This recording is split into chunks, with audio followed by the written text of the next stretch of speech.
We got a star in the building here.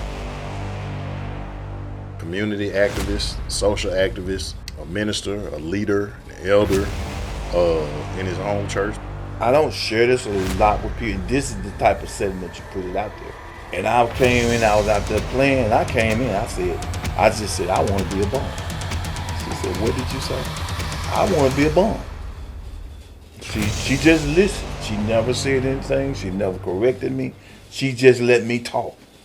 She said, well, why do you want to be a bum? I don't want to be responsible for nobody but me. If I'm a bum, I have to take care of me. If I don't make it, I ain't bothering nobody but me. About half of the way to the store, this thing just came over me. I didn't know what it was, but the more we started walking, the more I was ashamed. I didn't know what it was, and I wasn't able to articulate it till I was 20, till I rededicated myself back to the Word, and the Holy Spirit showed me what it was. Welcome y'all to another episode of the Presidential Executive. What's going on? This your boy right here, JB. This is my brother over here, El Presidente. Rag, what's going on, my guy? Man, what it do? What's the good word? Man, you already know, wherever that you stream podcasts, that's where you can find us on Apple, on YouTube, on iHeartRadio, on Amazon Music, and Spotify and Stitcher. Yeah, you made me almost forget about Spotify. No, we can't forget about Spotify. Yeah, I got you, though. Yeah, appreciate that. Y'all go ahead and like, subscribe. Right now, we got a star in the building here. You know what I'm saying? You know, no pun intended, but kind of is. And you had your head backwards the whole live episode. You gonna turn it around. I switched it around. Like a real live buster right there. Yeah, so, you know. In my California accent. I said he's a fan of these. But we do have somebody special in the building here. If you saw our live here, this going to be out a week or two after we did that live. But he is a star. Not only in my eye, but, you know, the Heavenly Father's eyes as well. And so this is a guy that's dear to my heart as well. But I'm not doing the introduction, but I just wanted to say a little something myself. He's, you know, I've been knowing him. I don't know when. We came to Breath when I was 9. I'm not sure exactly when y'all came, but it's been about since I was at least 10, 11 years old or so, something around there.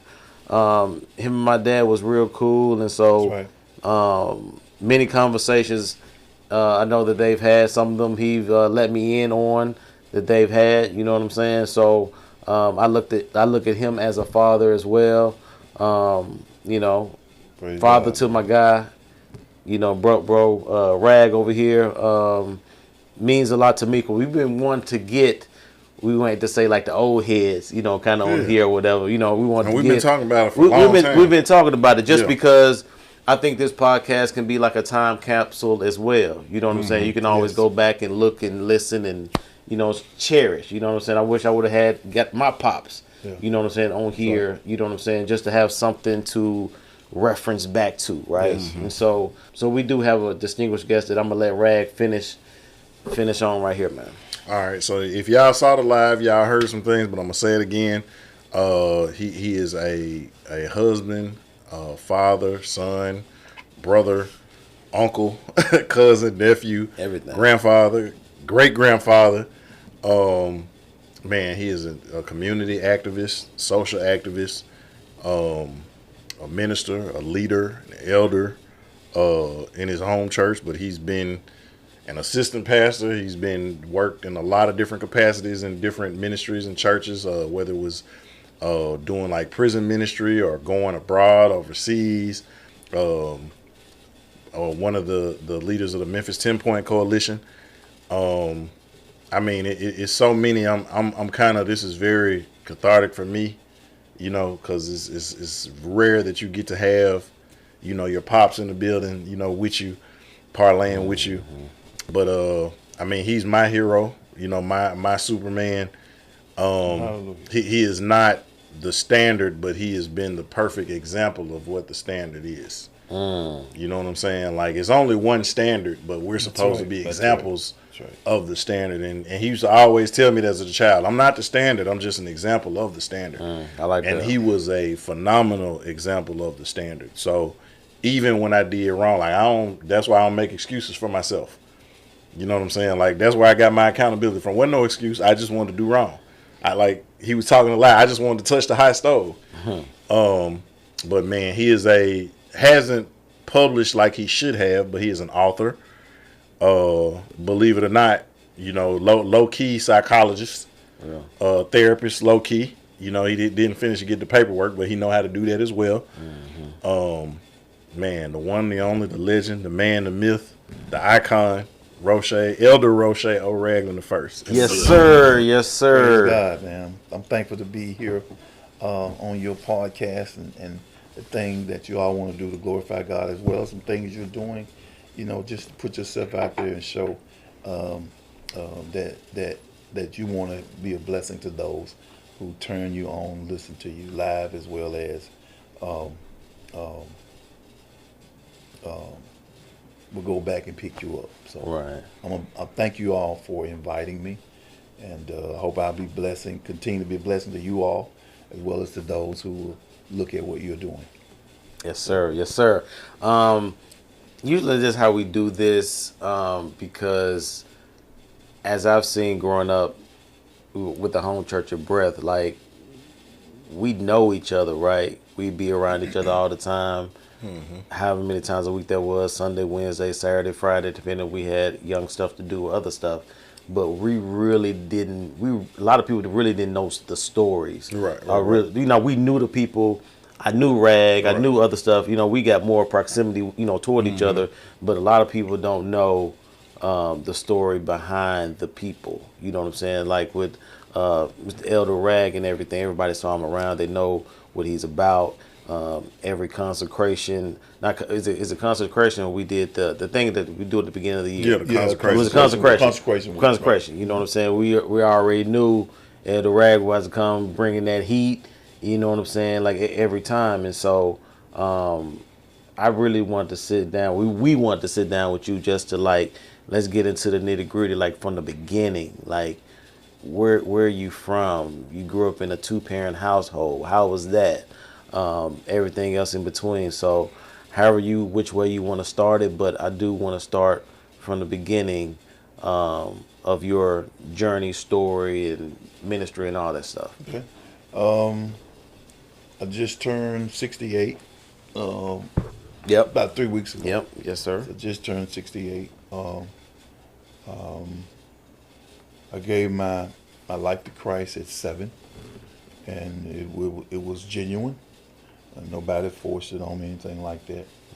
And about a year or so after that,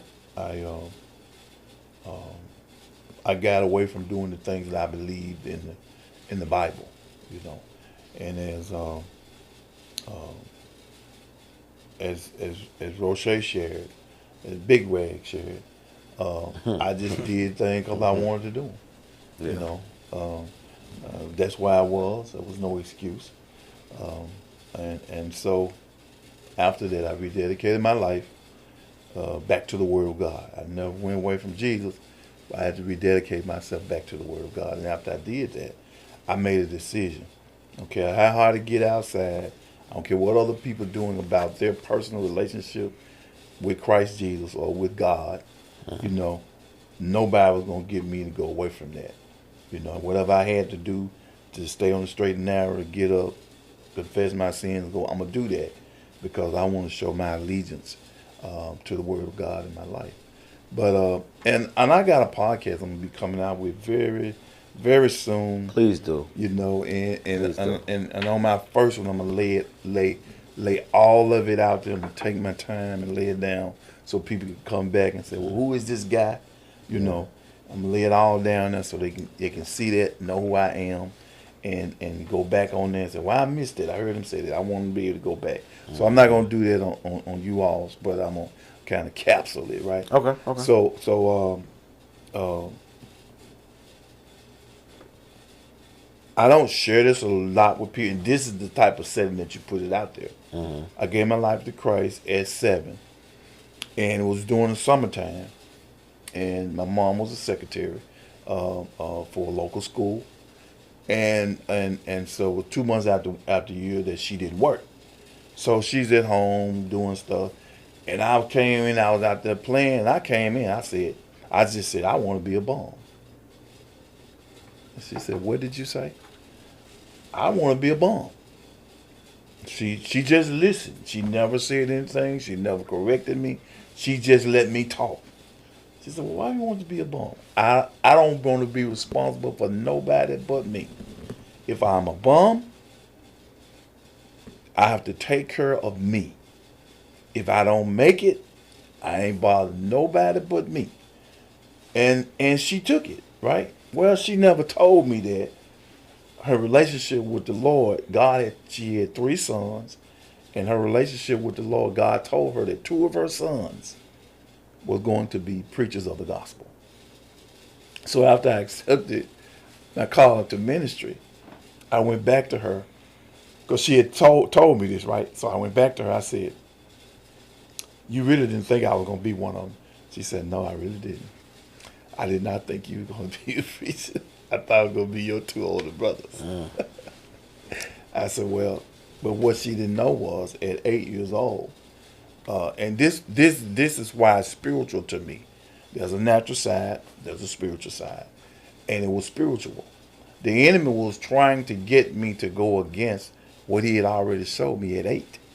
Because at eight, I had already commissioned myself to be a blessing to the people of God and to share the gospel.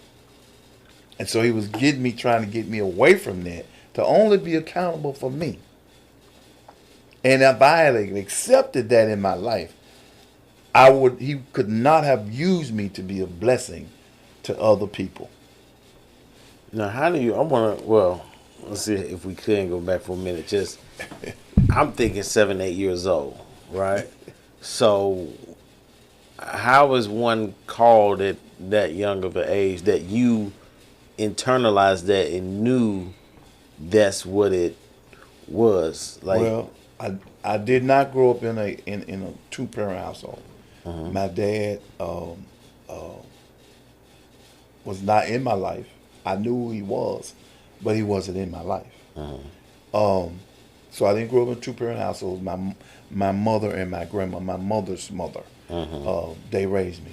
They did not send me to church. They took me. And so that made a difference that they was taking me so I could get an understanding of who Christ is, who God is. And so by doing that, I was able to open my mind up to hear certain things about what am I supposed to be doing. What's not my mission. My mission is to glorify God as a person. But I needed to know my purpose. And so the purpose was, part of it was ministry, right? And so he was trying to get me away from my purpose. And so while in service, we've been in service all day that day. 9 o'clock in the morning, afternoon program. We was at program at night, and I was ready to go home. And because at that point we lived in where he said on the live broadcast in Memphis, at Macklemore and Bellevue near Lemoyne Garden, that area. And we were out here in the rural area of the country, and we was having to leave the country drive all the way back to Memphis. I was ready to go home. So we went to service, and I laid down, I went to sleep. And I woke up, and the person who was ministering, the keynote speaker, and people were sitting in there, and they was acknowledging of what the minister was saying. And I sit up, and a voice spoke to me and said, these people don't believe what he's preaching. And I looked around, I was like, huh? Said, these people who are listening to the preacher, they don't really believe what he's saying. I said, but I can get them to believe. And it went away. So at 8 years old, I already knew what my purpose was. I know the mission, my life in Christ, but the purpose was the mission. The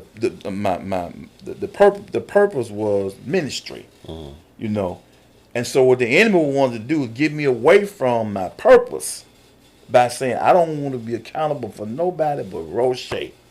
Just me. I don't hate nobody else, but I don't want to be accountable for nobody but me. That was him trying to get me off of what I was supposed to be doing.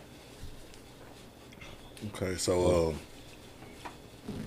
let's backtrack for a second because I know you really don't watch a lot of everything that we do. And I'm an open book, but that's not really. I do that knowing that to tell my story, I'm also, I don't want to say exposing, but I'm also opening up chapters to where people think they know you and they've never, this is people's first time seeing you. You know, they might think they know my mom. They've never, I know she's not going to get on here. And if that happens, what?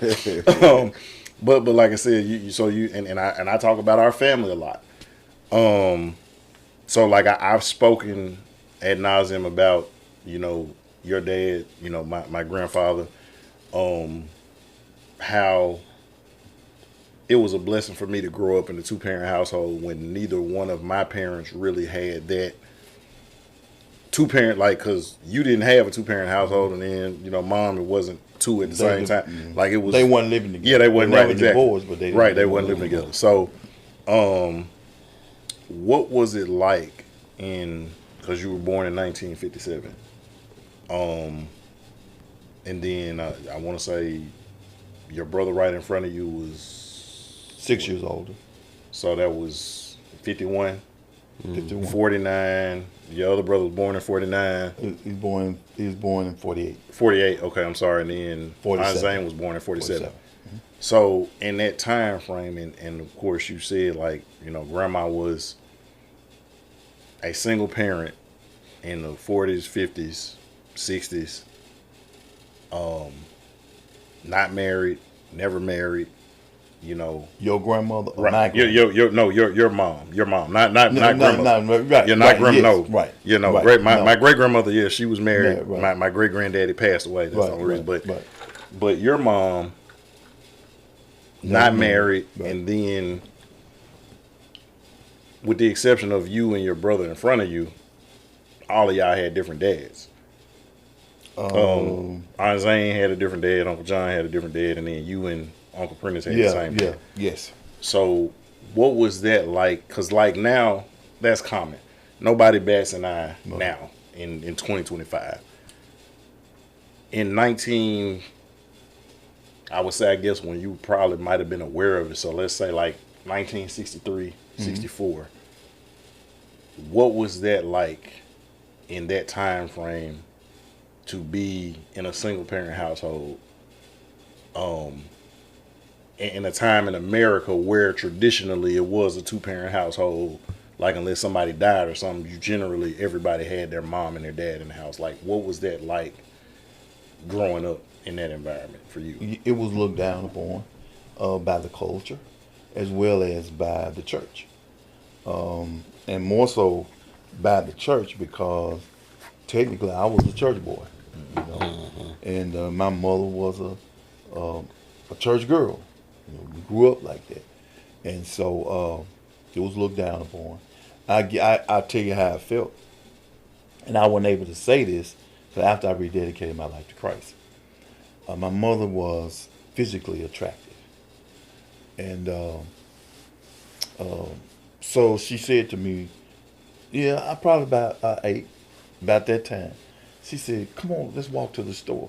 Well, that wasn't normal. We where we lived, we wasn't far away from stores, right? So she said, "Let's walk down. It's probably about a block.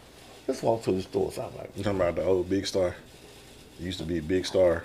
Yeah. Okay, right. It used to be a Big Star. Yeah. So she said, "Let's walk to the store." I'm like, you gonna walk to the store with me?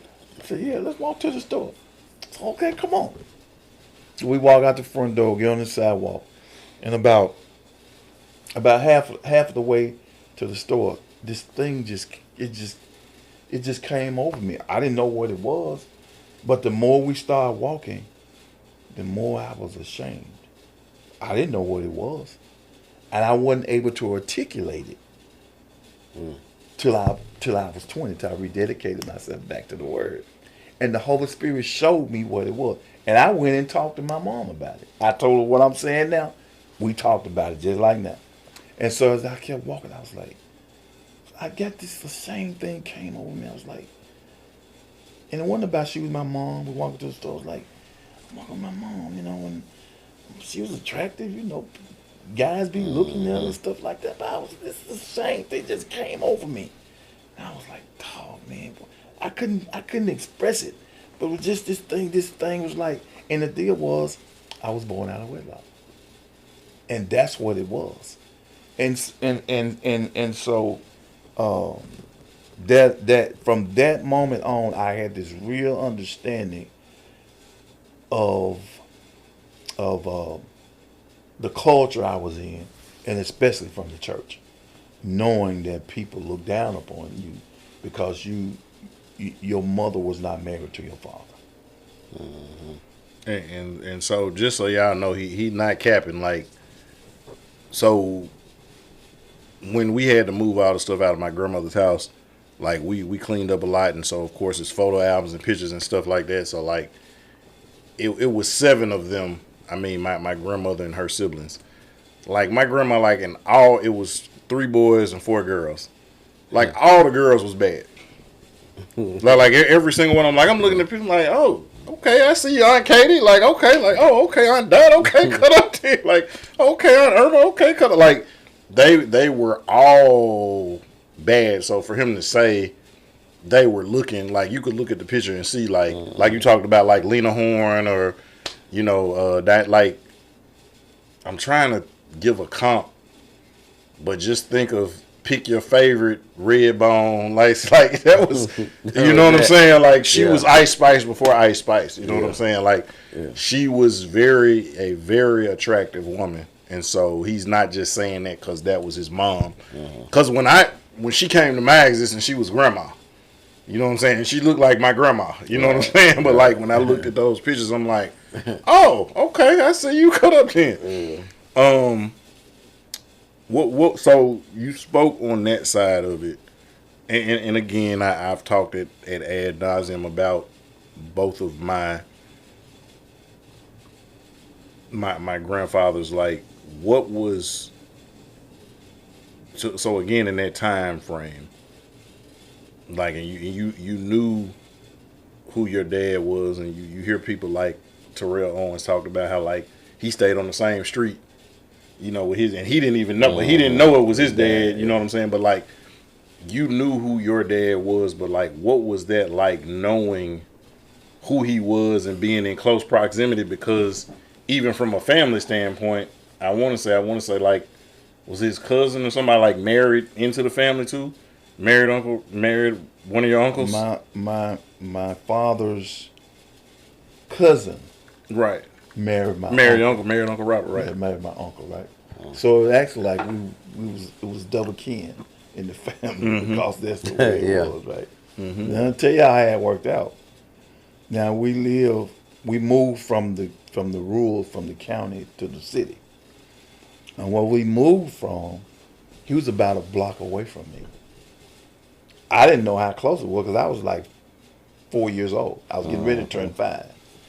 And I didn't know how close he lived to us. It wasn't set up like that because we lived in a triangle. It was my uncle and his wife, our family, my mom and grandmother, our sibling, and then an older brother lived in the back. So it was like a triangle. Right. We lived like a triangle, right, and like a triangle right there. So I didn't know that he was about a mile away from me. And the older I got, the more I understood he was just right down the street from me. Yeah. Yeah. And so I knew who he was. He came by because he knew us before my mother gave birth to me, right? Our families knew each other. And so but we didn't spend a lot of time together. And so the feeling was everybody knew my dad, my father, because I don't call my father my dad because he was a father. It's the way I look at the Word of God. Right, We right. say daddy Yep. in the Word of God. That means you have a close relationship. Yeah. So I say father, right? Because that's how I got here. But if I say daddy, that means there's an enduring thing there, and I didn't have that with him. I didn't hate him, Right. but it wasn't. Now, what helped me not to hate him? My mother. I never heard my mother say a negative word about my father That's good. in front of me, and I never heard anybody behind me say my mother made a negative statement about my father. So all of that helped me to have a semi, good vibe about him. Now that's actually a good thing that you actually said that, because nowadays that ain't what it is now. Because now either you'll hear from the mom, or you'll hear from one of her girlfriends, or you'll hear from one of her grandma, friends or yeah, grandma, right. or anything like that. Sisters or whoever. Somebody gonna You say know, it. I know. Like, Yeah. that ain't, don't nobody know. You know, I know. So it's but the power of that now, you can see how it permeates through Yes. a kid's mind and creates narratives, like we were talking about narratives before, and allows you to paint pictures that aren't really there until I seen it from afar from my brothers and my nephews. We've talked about this before. It was a certain image that was painted about my brother for years because he wasn't around. They was in Florida and he was back in Memphis. But as they got older and grew as men, now they got to see like, right. oh, okay, okay, so this not what I thought it was, or what I thought you was painting this picture for me. And so then now it goes back into reverse, and now they start to resent the mother to a degree, Exactly. because now you've kind of, I felt You tainted the picture. correct. Yeah. Yep. So But that never happened. She never painted any picture. So whatever I learned because of my relationship with him. She didn't help that at all, negative or positive. And you know what? None of the family said anything either, because I remember I went on a rant. This is years ago, and so like social media had just got, and I was just. It wasn't about them. The point I was making is that like your parents don't necessarily have to come from something great in order for them to be great, in order to make you great. And the point I was making is that I said neither one of my granddaddies wasn't. I said neither one of my granddaddies wasn't shit to my parents, but my parents, neither one of them having a strong father figure, still growing up in single parents household, still came together and raised me and my brothers up in a way. And so like, and it wasn't nobody on mom's side, but everybody on your side. I mean, I'm getting phone calls and they're like, "Oh, you don't know him," and da da da, like you being hard on him, and I'm like, I don't really think I am though. Like, I don't know what conversations y'all had with my dad, like, but I remember one you told me, I want to say you might have been like 13 or getting ready to go to high school or whatever. And the conversation was like, hey, if you want to hang out or kick it, like, we can. Like, it was kind of just like, hey, if you want me, like, you can come stay, because at the time he had two older sons who were older than me, and he was staying at the house by himself. He and his wife were separated, divorced, one of the two. They weren't staying together, and so he stayed near the school with some cousins, and he said, "Well, you can come stay with me," and I wanted to be with my cousins, right? So I was like, "Yeah, man." I told my mom, "Yeah," and the more I thought about it was like, "No, you ain't did enough for me all this time." It was sort of like So was the cousins on my maternal cousin. So it's close to Adi. like Adi and Mike, and I mean not Mike, Adi and Ricky and yeah, them, right? So they were going into the school over here. So he said, "Well, you can come stay with me like that." I was like, "Wow, I'm gonna be with my cousin," because I was going to school out near Bolton, that kind of thing. So I was like, "Yeah," and I was like, "I can do that, man."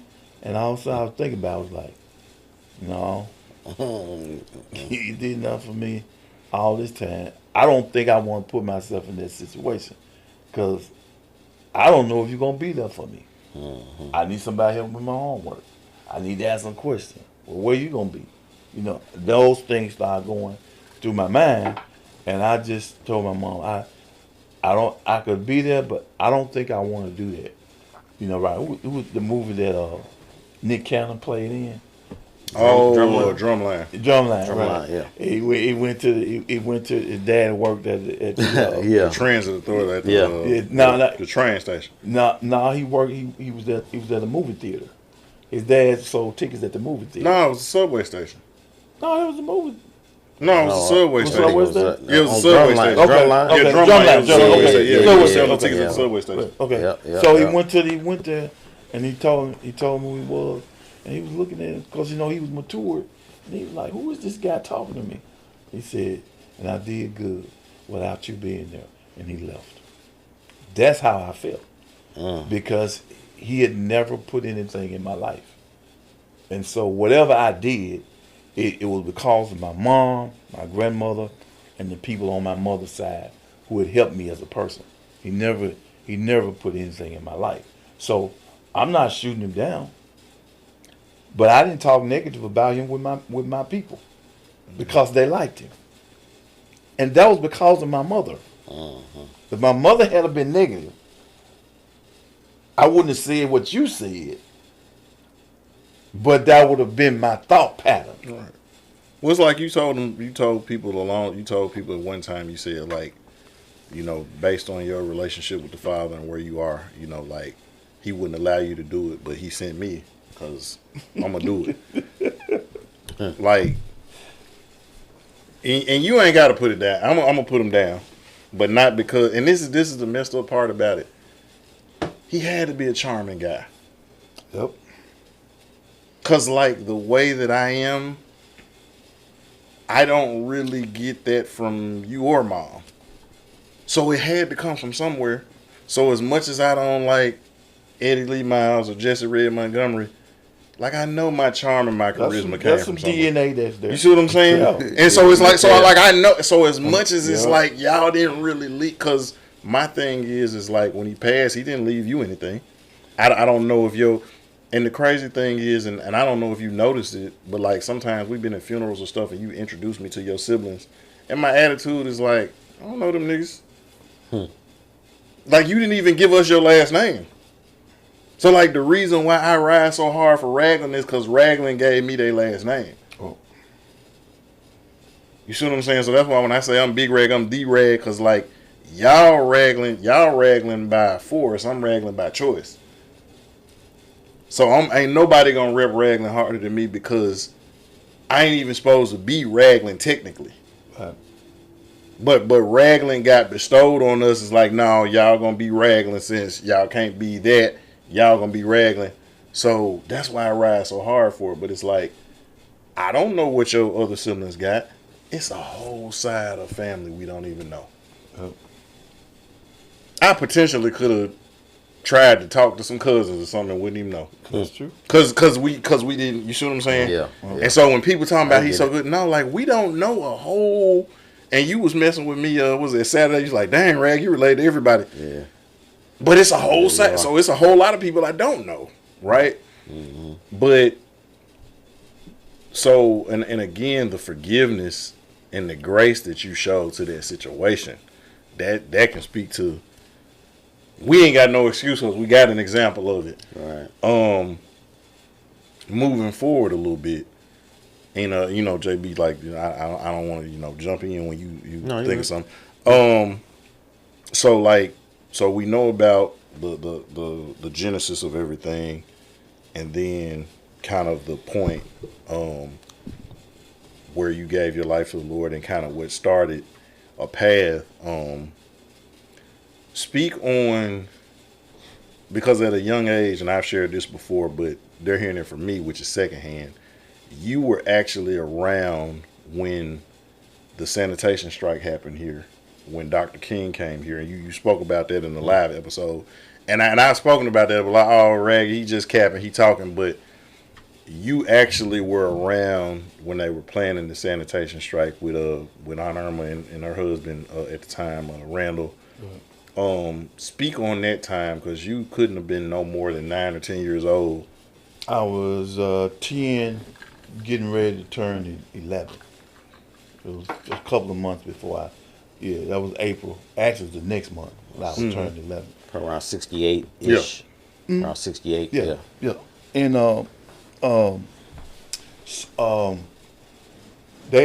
he was Aunt Irma's husband was a part of the nucleus of that. Right. He used to own the New Daisy Theater. Yeah. And so Randall Catron. my aunt's husband. And so they were going to it, and I wanted to go, but at the time, my mom didn't want me to go because she didn't really know what was going on. So anyway, the march didn't go through because of, the ruckus and all that kind of stuff. So then after he got killed, I went back and asked her, could I go? And I guess she must have a change of heart, Right. And she said, yeah, you should go. So she allowed me to go in that march.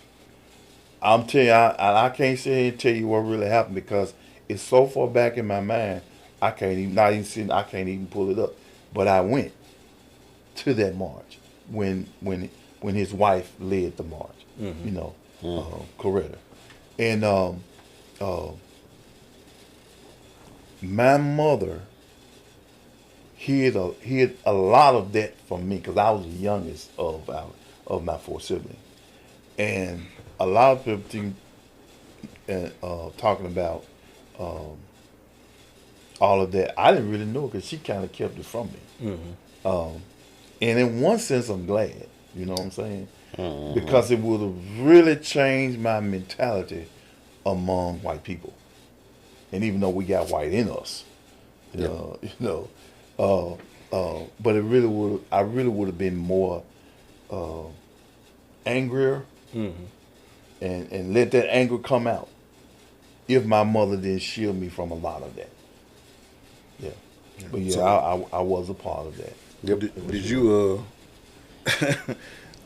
we speak about this sometime in family functions. Were you aware of your brothers kind of after Dr. King was assassinated, inciting the riot? Uncle John and Uncle Prentice being accused of inciting a riot. Oh, they was a part of it. I can't say they incited, but they was right in the midst of it. Because they was in two different places.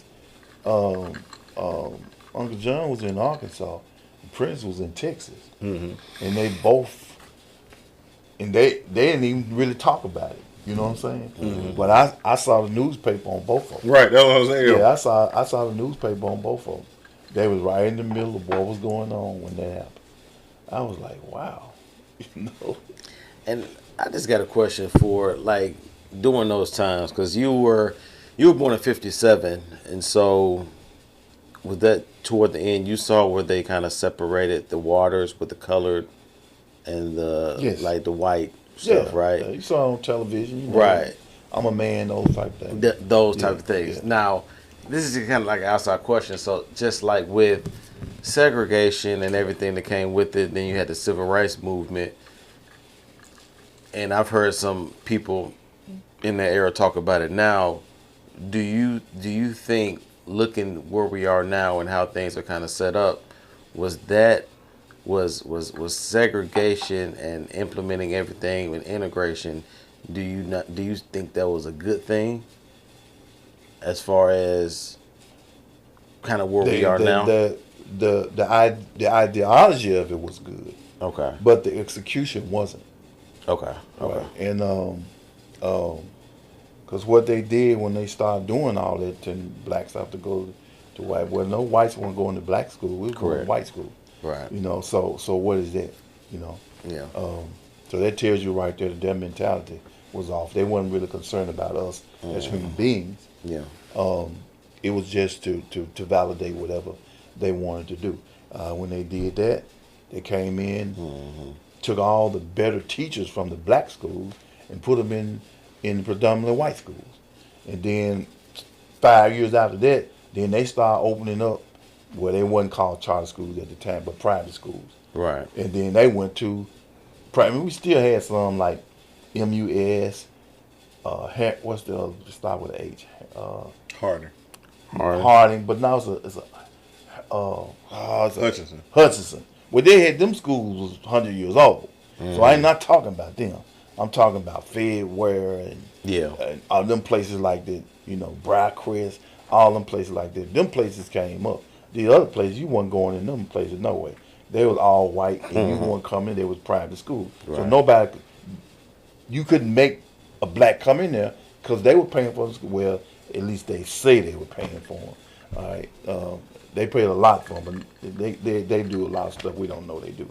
Anyway, but you weren't going up in the school, right? Right. So then they came over with all these private schools, so they wouldn't have to go to the public schools, And so at that point, then they weren't concerned you getting better books and all that kind of stuff. They just gave you what they wanted you to have. You kept getting that on down the line, right? So the ideology was good, but the execution was poor.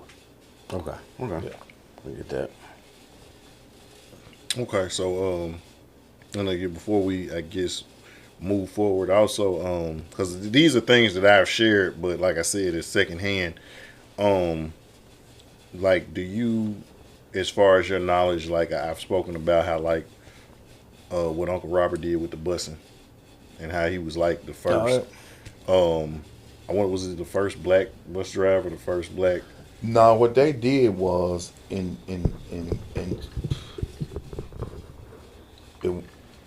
where I go, in Shelby County, West Shelby County. Okay,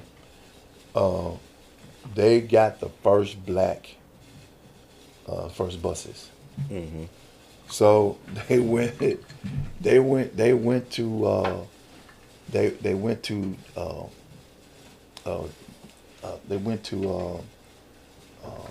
Was it Bolton? they went to up north. The bus people who make the buses up there. Like up in Detroit. Yeah, Detroit. Detroit up there. Okay. Yeah. So they saved the money up, and they was going to get a group of them got together, and he was one of the leaders. This was my mother's older brother. And so they went to Detroit to get the bus, but the law was they could not buy a covered bus. So they sold them the bus, but they couldn't put the cover on it. So they drove the bus from Detroit back to Shelby County without a cover. It's a good trip. Yeah. So they had to send the cover. They couldn't put the cover on it, right? So because that was the law, Yeah. right? So he was a part of that, and then they brought the bus back to the county area. Yeah. And what schools were they servicing when they were doing that? Barris Chapel, Oh, Bear Chapel, okay. Yeah. Which Barris is not Chapel. too far from Bolton. Bolton. Yeah. It's about a couple of miles from Bolton. That's where my parents went. Right. Yeah. Yeah. My parents Well, went no, to that's what Bear I'm saying. Chapel. Yeah, Everybody went. Dr. Dr. Holloway, my everybody. Uncle John, like they was all Pastor Moss. They was all the Bears. Yeah. Yeah, that was the only school that. Yeah. Well, they was in sections. You had for where we were out in that area, it was Barris Chapel. Well, what happened? The guy they were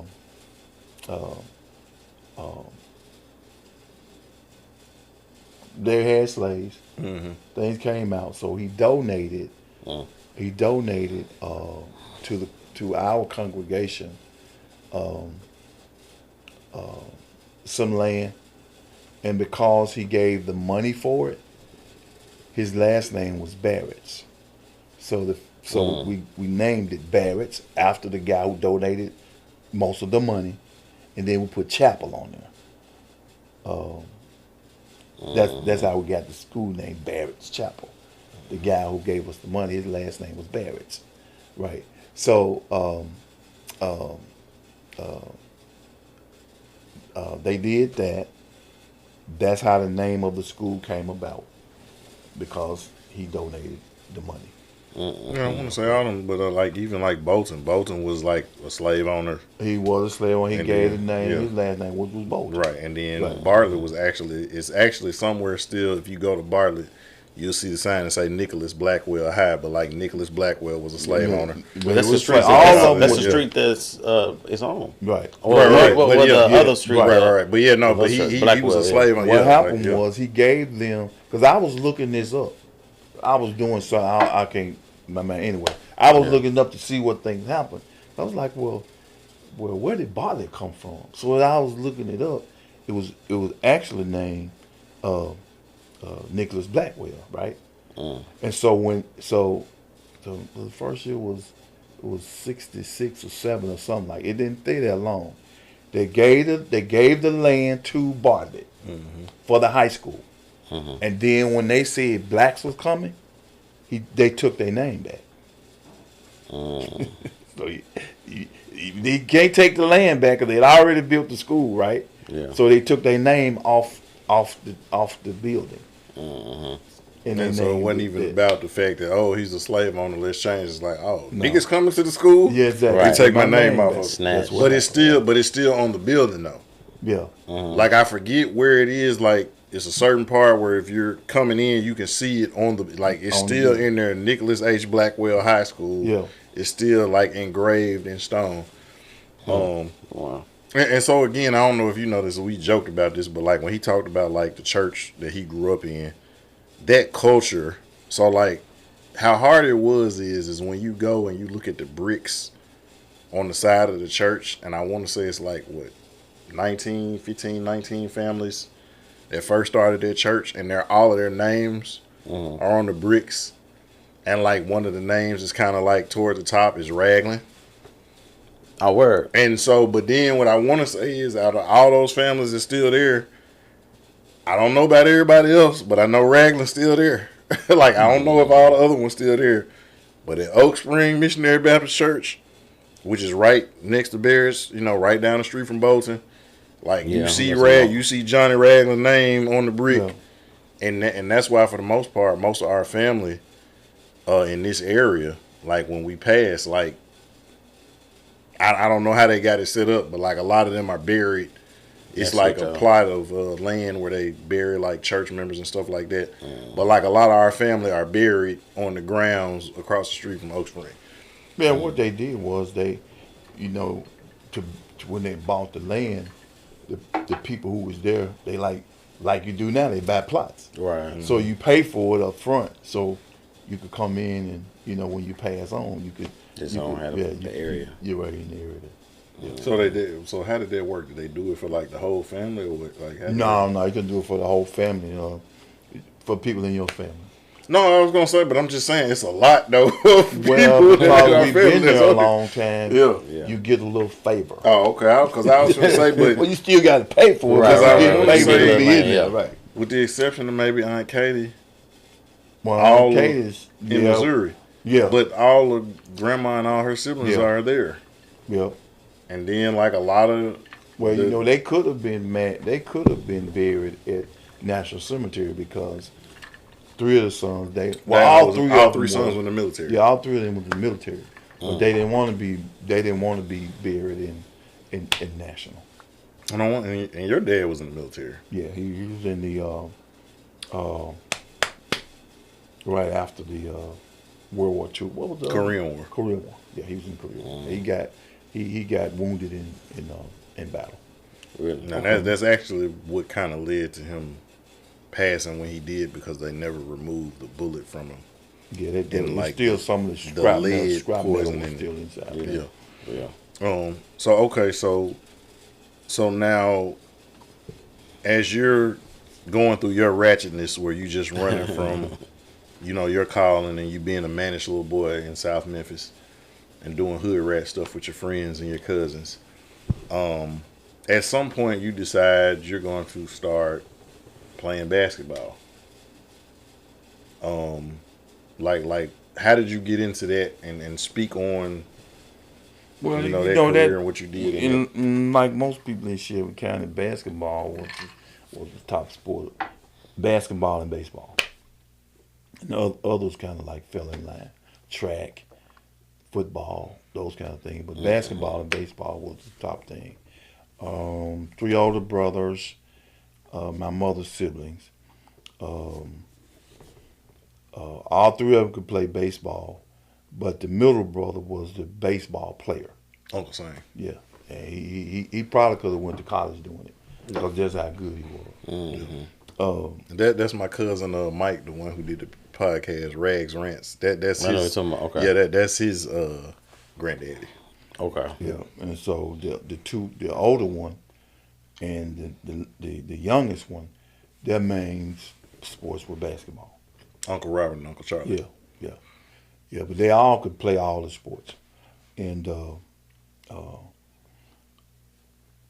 the youngest uncle, he actually could have played in the NBA. That's how good he was. And so when he left and went to the military, he initially all 3 of them was in World War II, and my grandmother got depressed because all 3 of her sons was at war. And so there was a doctor. He was on the board to choose who would be going to World War II, and she went to get some help about her being depressed. They didn't really know what depression was. They didn't really call it. Back Let me in see that it like time. that. Right. Yeah. So anyway, They call it hysteria. yeah. So as he went and talked, and he said, "What's wrong with you?" He was a white guy, right? And she was like, "Ain't nothing wrong, just talking, I'm a boy at war, so, just talking." And he said, "That's the problem right there." So he went to the people in the area and said, "You got to bring one of her sons. You got to bring the youngest son back because all 3 of her sons are at war. And what if all of them get killed? You just got her and her 3 daughters." Almost like a Saving Private Ryan type Right, situation. exactly. So they sent him back home, and then after the war was over, then he had to go back and put his military time in. So he went to Alaska, and one of the places he went to Alaska, and they used to send pictures home of him playing basketball, and he was one of the top guys. Getting it in. Yeah. Uncle B said. Yeah. And so that's what started. Just went on down in our family like that, and I got into basketball. Family did. My oldest brother of our sibling was a better basketball player than myself at the time, and so of course I watched my brothers and stuff like that. They're playing basketball, and so I left the county school, went to Hamilton for a couple of years. I didn't make it the couple of years at Hamilton. I need to improve my game. So let me say that first. I need to improve my game, right? But the culture was there on the side of the city we live. He didn't like the fellas on our side, And so it's this thing in his head. If you on this side of the street, I don't like y'all for whatever the reason was. If you on the other side of the street, you had more favor from him, right? So I need to work on my game. That's number one. But he didn't like us no way, so it didn't make no difference. So I took the thing, went. So if you stayed on the other side of Yeah, South Parkway, exactly. If you stayed across from South Parkway, right. You was he on ain't the fool good with side. you. Right. If you was going towards when you cross South Parkway and Bellevue turn to Elvis Presley, Right. He was He good was with better the with you people on on his that side. side, right? So I took the thing, went to the buses, went to Messick, played at Messick. I made the B team because the coach didn't know us there, and all of us was coming in. And so at the end of the school year, he said, "Well, what I'm gonna do is, after the season though, I'm gonna put you on the varsity team, right?" And probably like 6 of us who came in, we made it, and I was the only one of the 6 of us, the guys who made the team that we was gonna put on the varsity side, and I flunked out because I was thinking about basketball. I didn't have about 4 classes.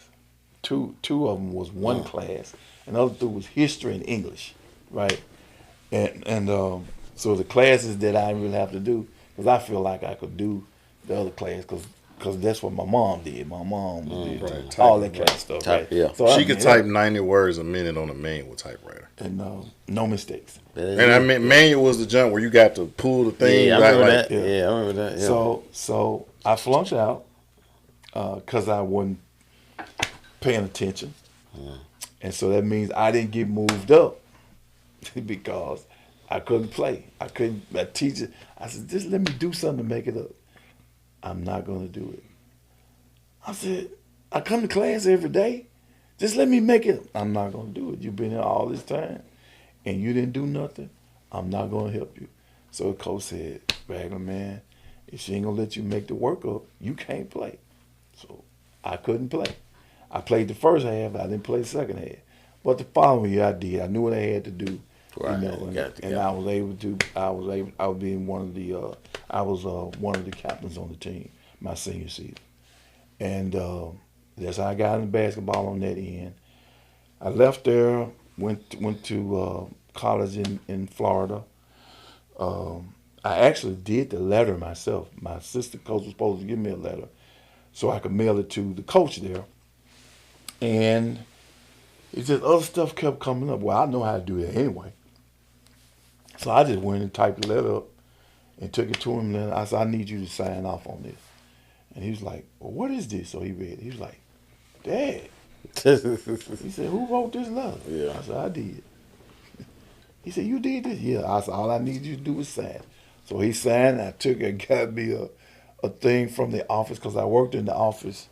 That was a part of what I did as being a senior. Because that's what my mom did, so I know how to do it. Right. So I worked in the office. I said, I told the secretary, I said, I need a paper. I need to send this off to a college.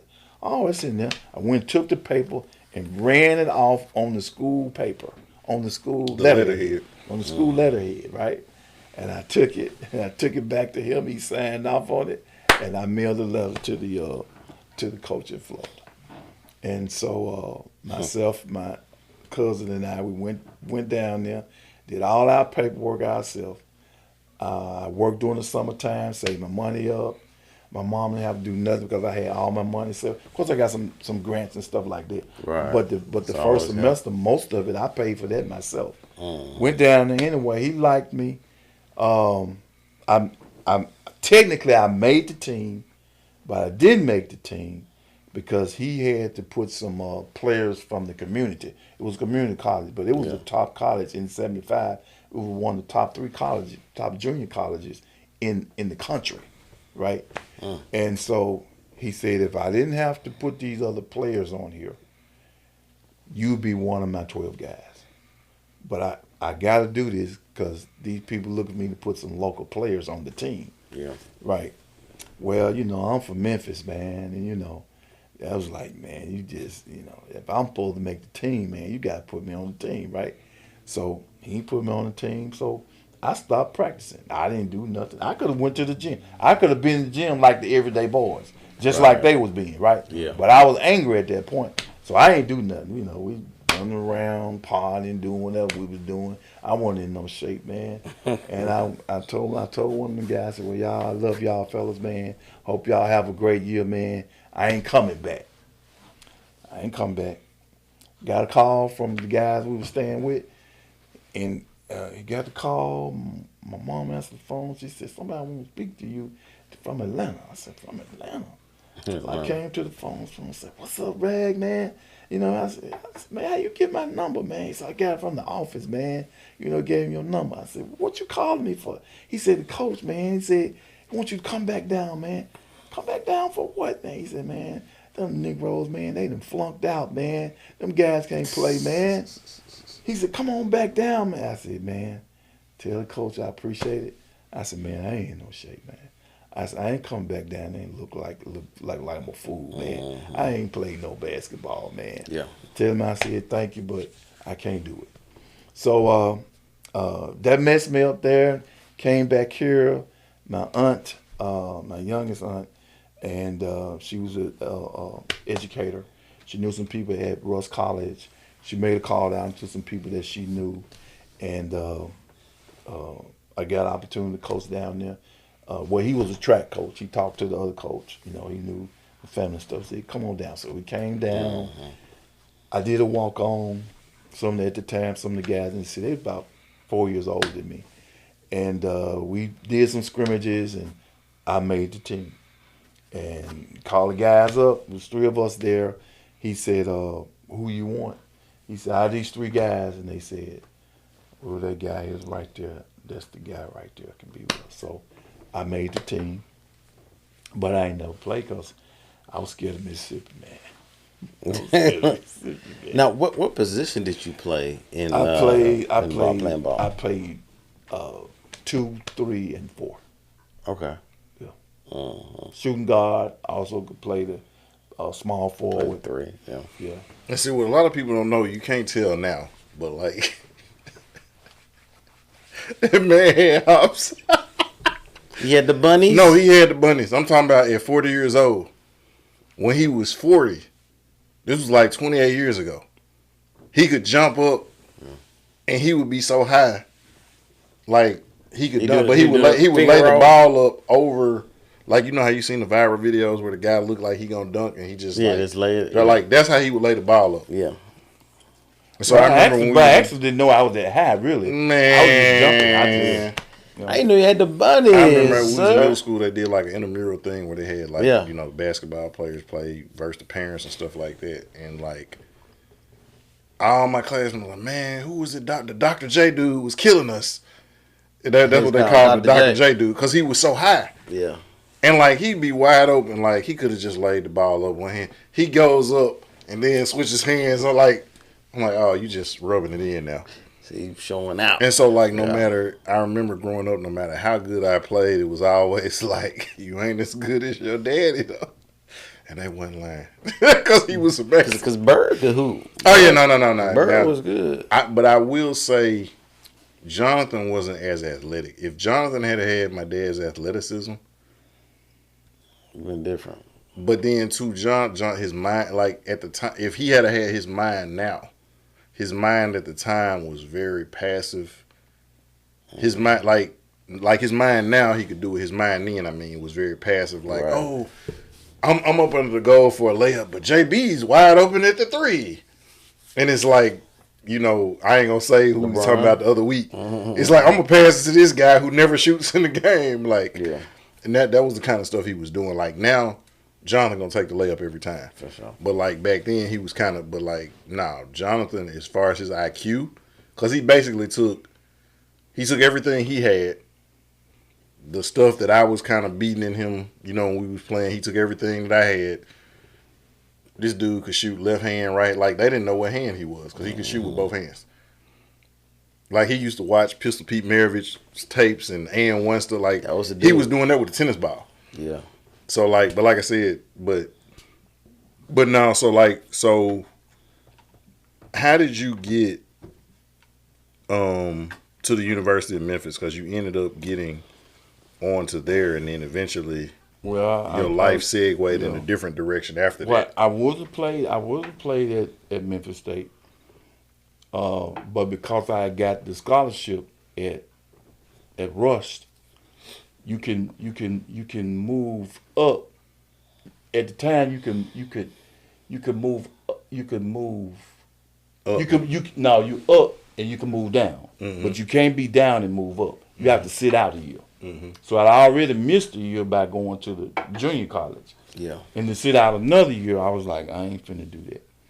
I wasn't gonna do it at Memphis, but I was getting ready to go to Clark, Atlanta, and down there and play.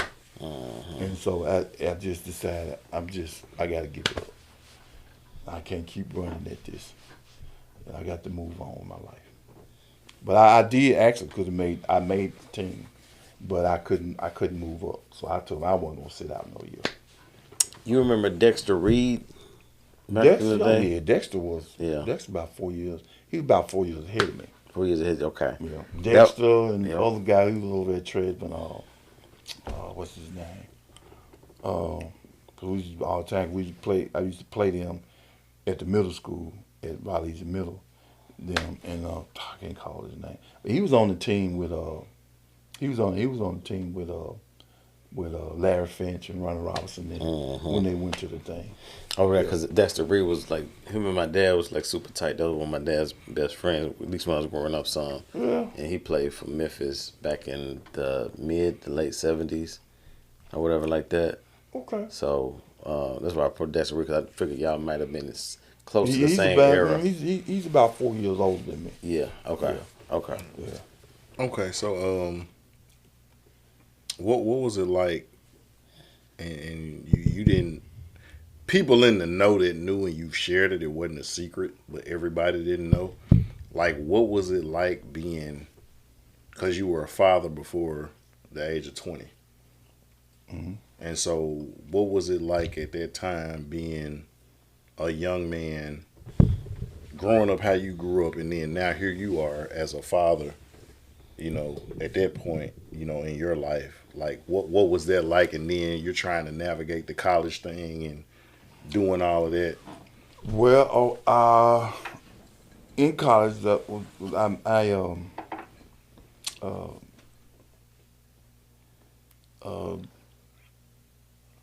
my son's mother,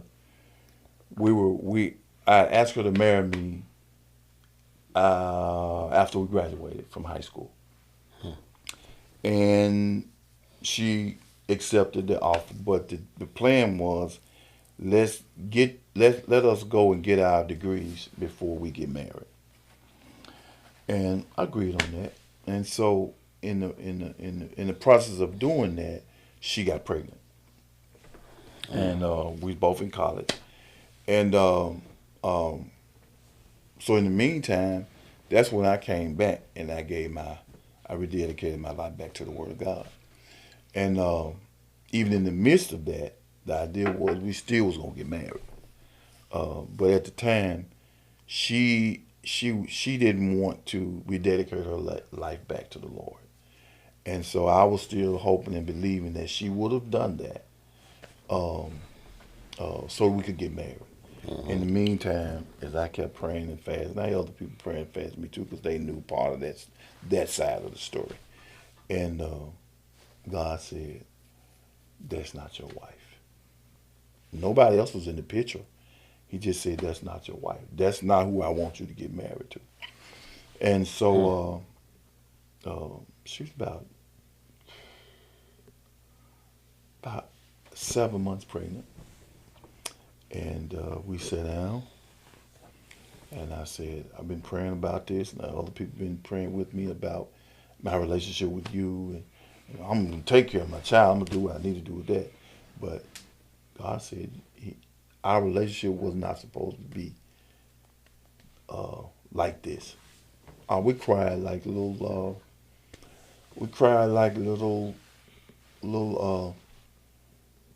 kindergartners.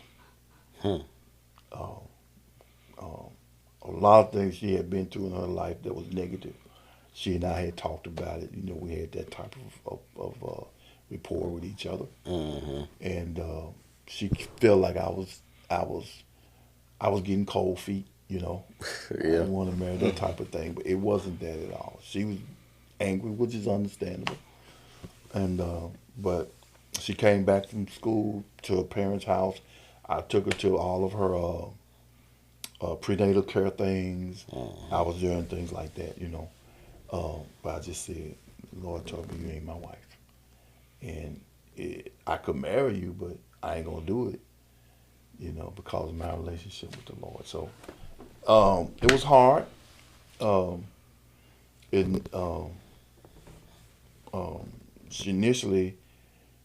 She wasn't going to go to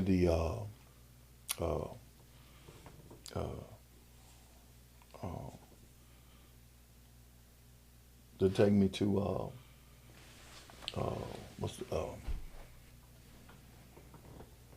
child support, stuff like that. And then she decided, she was angry because all my family, when I rededicated my life, with several people who told me that we're gonna help you do your part in taking care of your son, because I was going through in ministry, and during the time when she needed a break during the summer, because where she was going to school, she could leave him with they had this at the school, so people, what is it called? It's almost like a daycare, but not. Yeah, daycare, Yeah. but actually you get credit for it, right? It was a real deal thing. She wasn't just leaving them; people were doing it. That was a part of them doing it, a part of their training, right? So she said, well, I can keep him here with me. So during the summertime, you can take time off, do whatever. Then my family said, well, during the summertime, we help you take care of him. We're gonna give you money. Whatever you need, we're gonna help you do it. I had this from people in my family. I didn't go to them; they came to me, right? Right. Well, she was angry at that point because I told her that she was my wife, and so she got married. She married the guy.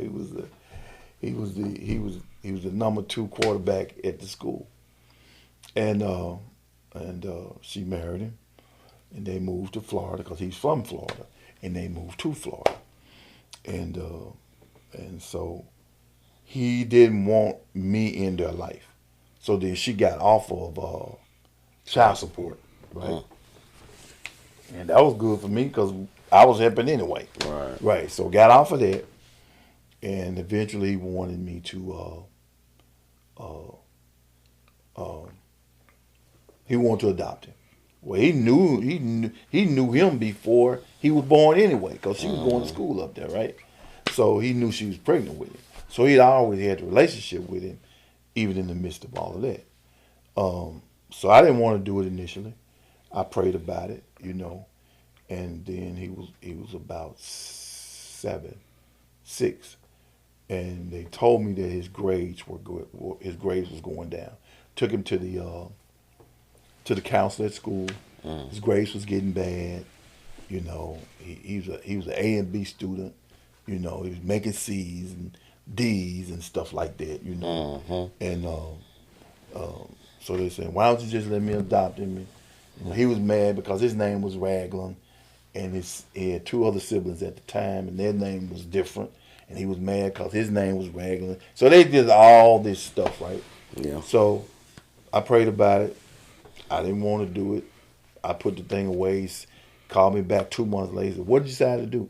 I said, I ain't decided to do nothing yet, man. So eventually I said, okay, you know what? If he's that bad, if he's doing bad in school, he's an A and B student, he's doing bad, I'm not gonna stand in his way because his name is Ragland, his other sibling's name is that. Well, I found out that they were lying, and his mother did it with her husband. Yeah. Like in the Bible with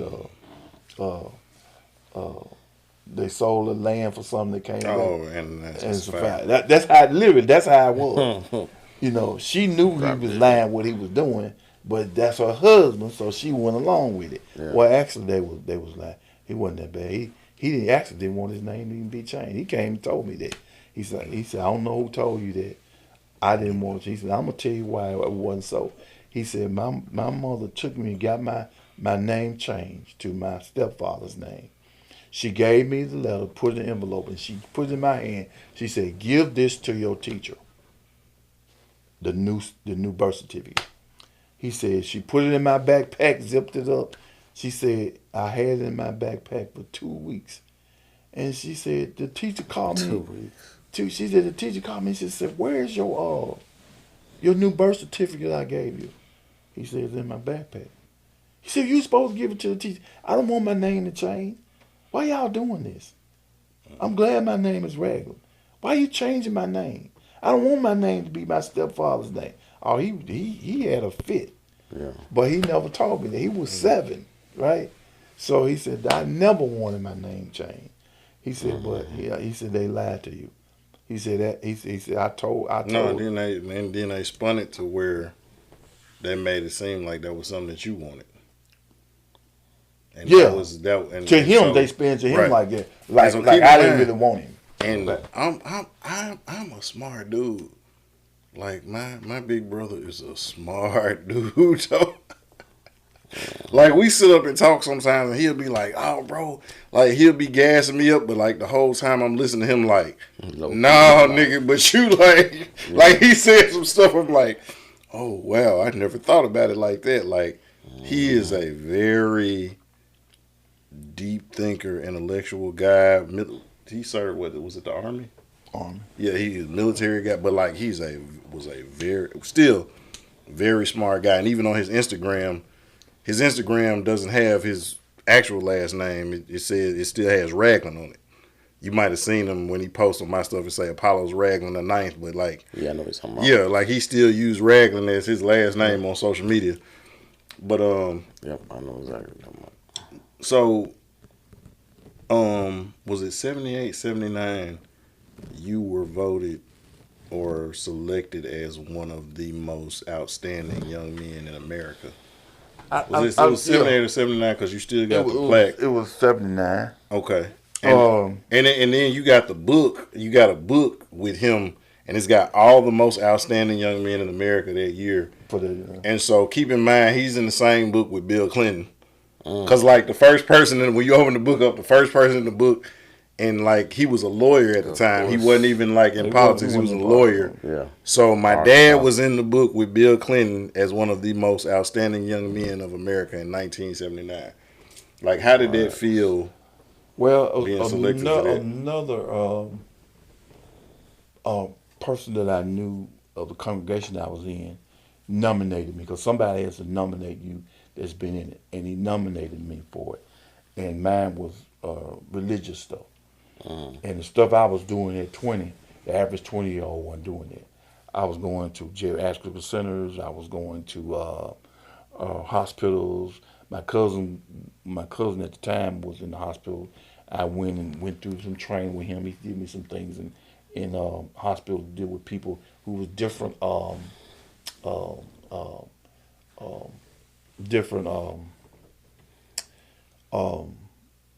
denominations. So he showed me how to deal with different denominations, how to do it. So those type things I was doing at 20 years old that the average 20-year-old wasn't doing. For whatever reason, they weren't doing that. And so that's why they chose me. I was 20 years old, 20, 21 years old, and that person wasn't doing it at the time. So, And we also had your cousin, Al, he was actually 2 years after you. yeah, And he's older than you, Yeah, but he's he was older. 2 years Yeah. after you. So, like, you actually beat your big cousin yeah. into being one of the most outstanding young men of America. Yeah. So, fast forward and jumping. I mean, because, like, we might have to do him like we did Mr. Andrew. We're going to have a part two. So, like, you growing up how you grew up, I want you to talk about this before, and I don't want, the time we could say as far spent. Talk about, and it's a lot, I guess, going into it, because you talked about, I want to say on the live, you talked about hitting the telephone pole. What you didn't say, and I know we've had this conversation, the brother right in front of you, who y'all had the same dad, he had passed away not too long before that happened. No, he passed away after that. Was it after it? Okay, so That was 76. He passed in 77. Okay, so talk about, I guess what led you to going into that accident that potentially could have killed you, and then afterwards dealing with your brother. Oh, what led me into that avenue, because I reached a point in my life where I was tired of playing church. We was at choir rehearsal. My aunt's car was in the shop, and my mother allowed her to use her car to come to choir rehearsal. And I was in the choir, so it was kind of both things. She was driving, I could go too. So we finished choir rehearsal, and the pastor at the time, he said, I need a meeting with certain people that was there that night. And my aunt was a part of the people that she wanted to see. Well, it was actually that week leading up to that night. It was a Wednesday night. So from Sunday to Wednesday night, I'm reaching this thing in my mind. I'm tired of playing church. You know, I'm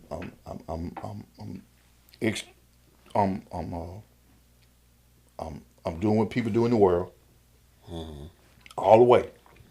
Gathering with it, you know, in the neighborhood, doing what they do. I'm tired of playing church, you know. So you know what I'm gonna do? When I get back home after the night, forget church, you know, because I saw some people in the church doing what I was doing, and they was much older than me. I ain't calling no names. I ain't trying to get into all of that. I mean, they ain't still living now, are they? Some of them are, some of them not. Okay. So, like you said, Some of them, yeah, that's like, yeah. So I said, I'm not going. I'm tired of this. If we can come in here 52 times a year and do the same thing, don't make no changes in our life, and do like the people in the world, like the Bible don't mean nothing, and we all going to heaven anyway.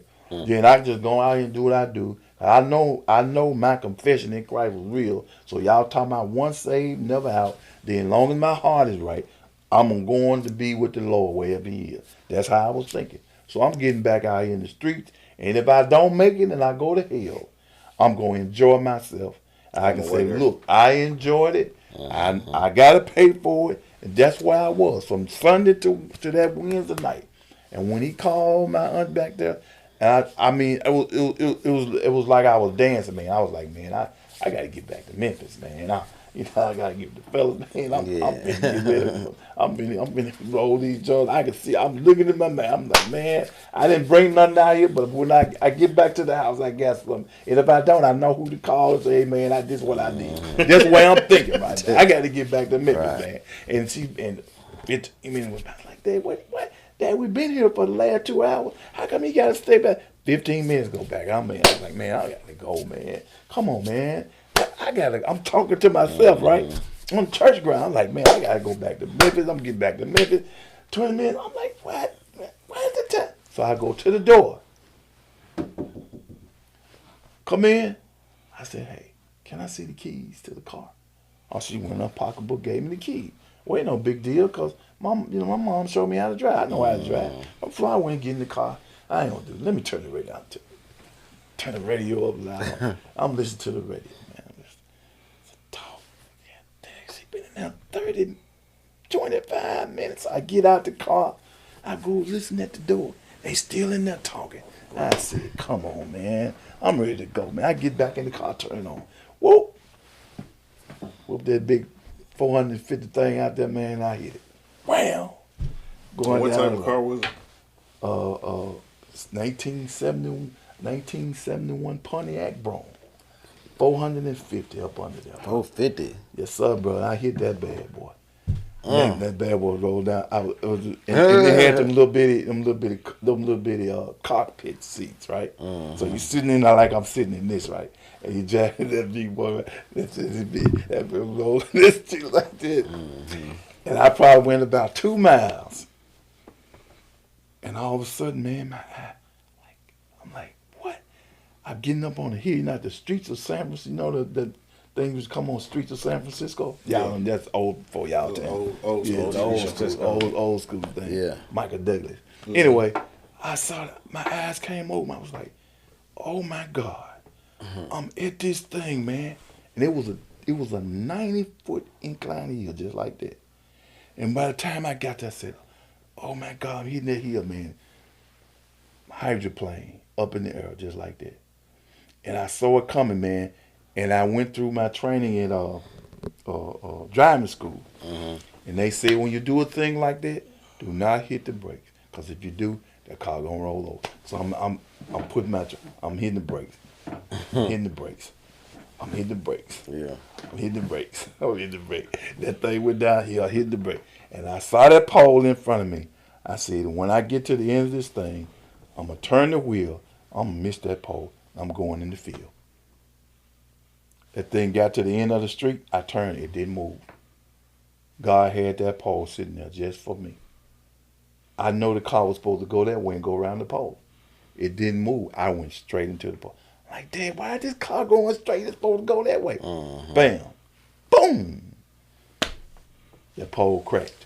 Whew. Over top of the car. That's wild.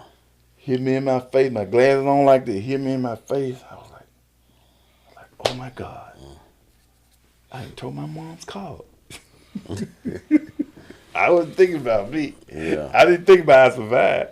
I done told my mom's car, man. Yeah. Looked at my face. Blood running down my face. I put my glass. Ran 2 miles back up the street because my aunt and my uncle lived up the street. I ran back up there and knocked on the door. They was like, what is wrong with you, man? Your blood all over your face. I went to the bathroom, washed my face. And came out. They called the police. They called the state trooper. They said, man, we know something happened because all the lines on that pole, our lights blinked. When that pole went over top of the car, our lights blinked. We knew something bad had happened, but we didn't know what it was. So in the midst of that, told mom's car up. My brother came home. Now hold up. Now before you go to that, I remember you told me you talked to, was it the state trooper or the sheriff? It was a state trooper. And you told him how fast you was driving. Oh, he said, how fast was you going? I said, I don't know. I probably was going about 60 miles. He said, come here. He took the light. He said, no, sir. You weren't doing no 60. I said, well, how you know that? He said, look at these time marks. He said, from the time you went over, the time that car hydroplane, all the way to the end of the street. He said, where you learn how to do that at? I said, I went to school. See, they told me, I went to school. They said, if you do that, he said, don't hit your brake. He said, well, you learned it well. He said, because if you really hit your brake, this car would have started rolling. He said, I guess you learned that lesson well. That saved you. He said, but come on. He walked me all the way down that hill. He said, here you go again. Here you go again. He said, you weren't going no 60 miles now, maybe 70, 80. But we'll put 60 on there because that's what you told me, okay? So we'll put 60 on it. He said, nah, son, you was going faster than that.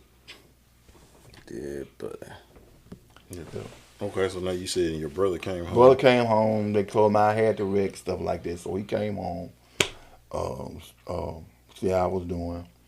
Spend time with him. We spent some time together. Actually, he took me back. He took me to school. Back to school. And because I was in school at the time. And dropped me off. His best friend drove me down. And about 3 days later, that was on a Sunday, on a Wednesday, he was working on his car. And it was during February, and the ground froze, and then it thawed out. And so while he was on there working on it, the car slid off the blocks and crushed him. That affected me the most, and my mentality above going back into the world, enjoying myself. If I go to hell, I'm gonna have fun doing it. It changed everything for me. I ain't going to hell since I don't have to. So I need to make some changes in my life. Right. Smoking, reefer, acid, drinking, premarital sex. I just started falling away from all that. You put this down. You stop doing this. You stop doing that. So it comes to a point where you have to say, if you're really serious about what you're doing, then your action is going to show it. And so from that point on, that's how I gave my life back to Christ. So I came back. So when people tell you, as we shut down here, it don't take what Rag was saying, Don't take all that. Don't take all that. Your passion or your zeal, what is kind of like your response, to that when people will kind of relate that to you? Jesus said, if he said, if you love me, it'll show up. For those who've been forgiven much, that's what Jesus said. So evidently, you ain't did that much. You don't think what got you out of your situation was a lot. You know, well, Lord, I didn't do a lot. I just sit home and kick my feet up on my hasset. Yeah. I wasn't mistreating nobody. I might not have did things that I shouldn't have done, but I wasn't really doing. I ain't really that bad. Well, I was that bad, so it took that for me. But one thing for sure, you got to do something. You can't stay the same way you been and think that God is pleased with you, because He took some, even though you don't seem like it's that much to you. So that's why I'm passionate about it. What I got now, I didn't have when I was 20 years. Got the Word of God, which is wisdom. Understand how to function in zeal, and not just passion. Yeah. And still understanding that it's a walk and not even like in a sprint. But like I said, I've seen that same zeal and enthusiasm over decades. Yeah. You know what I'm saying? So that's what I remember Doc Holloway always saying too. Because he don't take all that, because he's Doc is Man, Doc extremely Doc. reserved. Yeah. Like Yeah. he like Yeah. yeah. So yeah, I get that. But yeah, we definitely probably got to do a part two. Yeah, I was gonna say man, because we we ain't even got into the early start of ministry. Like I see you got the state championship ring on. Yeah, your you mom you represented got it to me, man. Oh yeah, no, she had told me. I ain't say nothing though. I knew she Yeah. was trying to do it. But yeah, when Raleigh Egypt had won the middle school state championship. Middle school, okay. But Mo Miller, who used to play at Georgia Tech, Yeah. the coach was he was on that team. And my dad was the assistant coach. Okay, Team. okay, he's just okay. Yeah. And Well, so, like I said, a lot of yeah. that, like I said, Mo Yeah, went Mo to was Georgia cold, Tech. yeah. Duke Calhoun, that played at the U of M wide receiver, played in the NFL for the Giants Yeah. and the Raiders. But he was on that team. You know what I'm saying? But he was one of those guys that whenever I see him, man, how your dad doing? You know what I'm saying? Again, the name rings loud, and a lot of those Raleigh Egypt guys from Lawrence Kennard, who played at UAB. Yeah. Man, you could just go down the line. Like he touched, all of those guys, and there's a lot of guys in the city that's doing ministry and stuff that he's touched. A lot of community activists and politicians and stuff that he sat at the table with. When we talked about Pastor Ricky, he was somebody we could have had him come in just as sure as we had Pastor Sharkey come in. We could have had him come in, and talk about that. So man, this is we definitely gonna have to get you back, and pick up on See, what's the name? I was supposed to get a ring. I supposed to get a ring like they got. Oh, they got a different ring. Oh yeah, but we did this. Actually, I got two rings. This is a little bit more cheaper than the other one. This is a little smaller than the other one. She wanted to put that on the side, but she got me one that's a little bigger than this one. Just a little bigger than this one.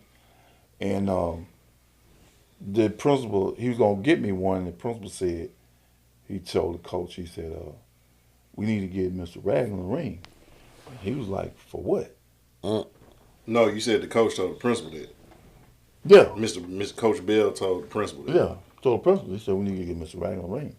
And so the principal said, "For what?" He said, "Dude," he said, "Sir," he said, "Mr. Ragland been up down the highway with us all across the city. We didn't pay him nothing.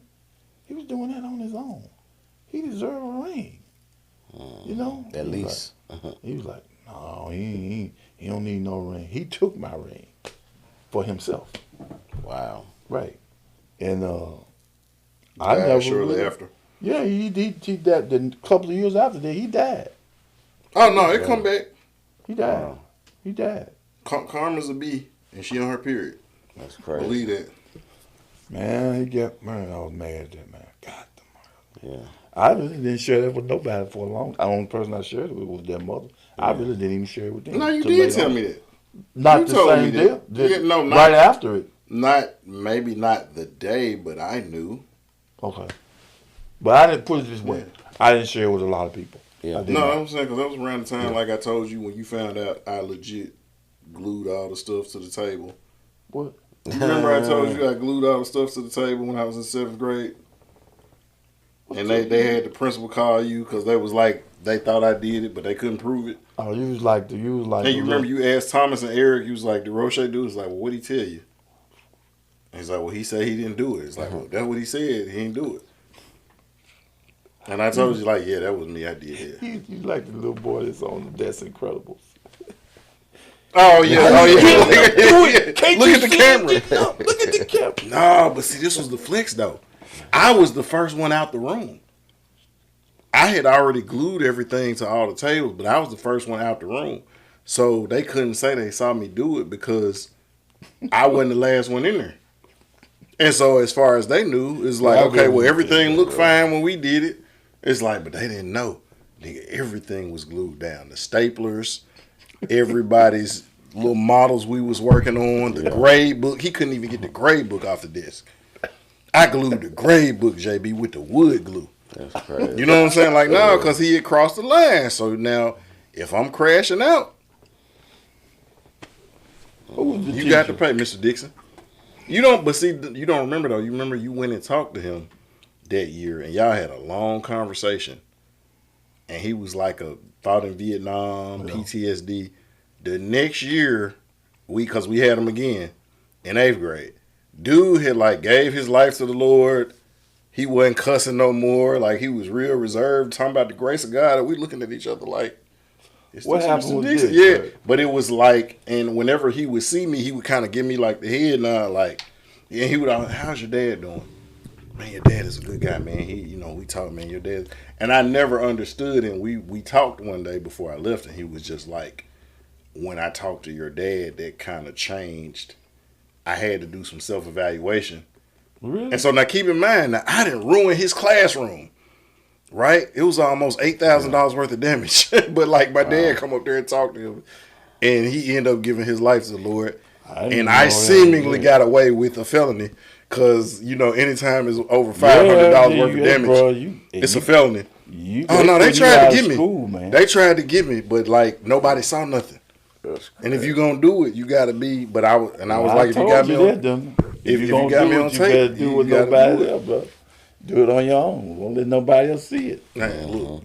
But now, and again, this is the one who told me, I'll never forget, I got a whooping in 4th grade because there was some dudes, they would bring the snacks around after lunch, and we could get snacks if we wanted it. And like some of the guys stole like cookies and milk off the cart. And so now I couldn't drink milk like that. Like, I'm lactose intolerant. Like, I knew I'm going to be on the toilet. So they got caught. And so they're all diming each other. Oh, Rosheay was with us too. I ain't take no milk. Like, I'm not drinking milk like that. Like, I'm straight on milk. So we're all in the principal's office and everybody's snitching on everybody. And so the principal's like, look, if y'all just acknowledge it, I'm going to let y'all go. I'm like, man, I want to go back to class. All right, yeah, I did it too. So my grandma, she was secretary of the school. She came and got me. You stealing milk? I'm like, I didn't steal no milk, Grandma. Why did you say? Well, Mr. Steele, that was the principal, Mr. Steele. He said we could go back to class, and we said yeah. So you didn't take the milk? No, ma'am. But you said you did? Yes, ma'am. Told me up. Because if you didn't do it, you lied. Right. Don't own nothing you didn't do. So then I'm thinking like, okay, that's it. Man, he get off work. Oh, soon as he get to the crib, I get told. So it's because again, if you didn't, he told me, if you did it, own it, but do not own anything you did not do. I don't care what they tell you, what they offering you. If you innocent and that means you got to do life in jail, you do life in jail. Don't own nothing you didn't do because you got to wear the fact that you said you did it. And that's why I be so much on accountability and responsibility now, because I was never allowed. If I got in trouble for talking, well, everybody else was talking. What did the teacher say? We wasn't supposed to. But everybody, did the teacher say y'all wasn't supposed to be talking? Right. Yes, sir. Okay, well then I don't care what everybody else. I'm not everybody else's daddy. I'm your daddy. Sounds familiar. And you know what I'm saying? So That standard was always higher, and that's why it is the way it is. Yes, sir. Yes, sir. Yes, sir. Again, we're gonna have to do this again. Definitely talk about some more things that I know I have more questions too, but I know we're gonna deep dive more. So yeah, we're gonna save that, y'all. But till next time, continue with that executive mindset. Most definitely keep it presidential. Salute. Arrivederci. Bow.